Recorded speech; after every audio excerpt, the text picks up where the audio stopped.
Welcome back नाजरीन, हम programme में वापस आ चुके हैं और हमारे साथ डीपीओ पाकपतन जावेद इकबाल चद्दर साहब मौजूद हैं। उनसे ही जान लेते हैं कि ये जो कत्ल हुआ इसकी वजह क्या बनी, पुलिस ने अब तक इसमें क्या इंटरोगेशन की है। जावेद साहब से ही पूछ लेते हैं। सर बहुत शुक्रिया, जनाब ने हमें प्रोग्राम के लिए वक्त दिया। मुझे बताइएगा कि ये एक जो बच्ची है उसको गैरत के नाम पे कत्ल कर दिया जाता है और कातिल कोई और नहीं है, उसके अपने ही भाई हैं, वजह क्या बनी? बिस्मिल्लाहिर्रहमानिर्रहीम। Thank you very much dear. ये जो अफसोसनाक वाक़या पेश आया है ये थाना मलका हांस की जुरिस्डिक्शन में पेश आया है। ये 27/12/2025 को पुलिस को इत्तला मिलती है बज़रिया 15 कि फ़लाँ गांव में एक दो भाई और एक चचा ने लड़की को कत्ल कर दिया है। पुलिस फ़ौरन मौके पे पहुंची, फोरेंसिक की टीमें पहुंची, एसएचओ, डीएसपी, एसपी इन्वेस्टिगेशन मौके पे पहुंचा, वहाँ से एविडेंस कलेक्ट की, डेड बॉडी को हॉस्पिटल शिफ्ट किया गया और मुकदमा दर्ज किया गया। और विद इन नो टाइम, क्योंकि मुद्दई मुकदमा बच्ची का वालिद है, तो उसकी मुद्दईयत में मुकदमा दर्ज किया गया और मुलजमान को गिरफ़्तार कर लिया गया 24 घंटे के अंदर अंदर। तो उन्होंने एक वाले जुर्म भी कर लिया कि हमने इनको कत्ल किया है और आले कत्ल भी बरामद उनसे हो गया।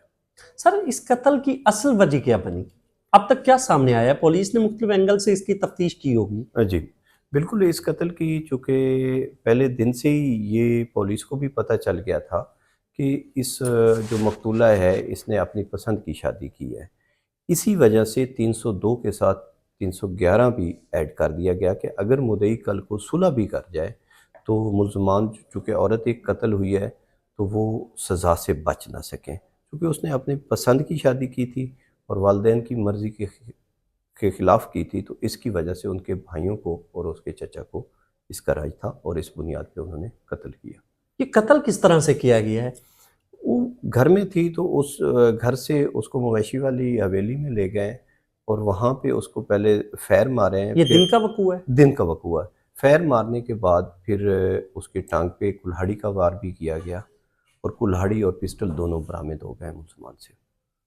आला कत्ल में क्या क्या अब तक बरामद हुआ है? पिस्टल भी हो चुका है और कुल्हाड़ी भी हो चुकी है। ये जो मकतूला है इसका एक 11 माह का बच्चा भी है, जी वो अब किसकी कस्टडी में है? और ये भी बताइएगा, हम आमतौर पे देखते हैं कि इस तरह के जो केसेस होते हैं जिसमें वालिद या वालदा मुद्दई बनते हैं और गैरत के नाम पे कत्ल होता है, जैसा कि आप पहले भी बता रहे हैं कि इसमें ऐसी दफात शामिल की गई हैं कि अगर वो सुलह करते हैं तो भी उसमें उन्हें सज़ा मिले।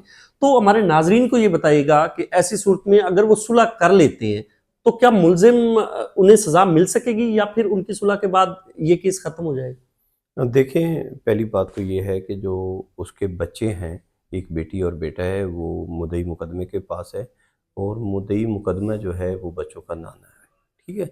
इसमें चूँकि 302 के साथ 311 ऐड किया गया है और प्रोसिक्यूशन से मिलके इंशाल्लाह वो कैफर किरदार तक पहुँचेंगे। मेरा नहीं ख्याल कि वो, चूँकि एसपी इन्वेस्टिगेशन की सरबराही में ये तफ्तीश हुई है और इंशाल्लाह वो कैफर किरदार तक पहुँचेंगे। मैसेज क्या देना चाहेंगे जो अपनी बच्चियों को इस तरह पे, हम देखते हैं कि ख़ास तौर पर जो देही इलाके हैं वहाँ पे अभी तक भी लोग, अगर कोई बच्ची अपनी पसंद की शादी करती है तो उसको गैरत के नाम पे कत्ल कर दिया जाता है, क्या मैसेज देना चाहेंगे? देखें डियर, हमने तो अकॉर्डिंग टू लॉ बात करनी है। तो लॉ में तो उनको इजाज़त है, तो वालिदैन को, अजीज़ों को बर्दाश्त करना चाहिए और बच्चियों की काउंसलिंग करनी चाहिए कि वो इस, और काउंसलिंग करके बच्चियों को बताना चाहिए कि इस तरह का कदम वो ना उठाए।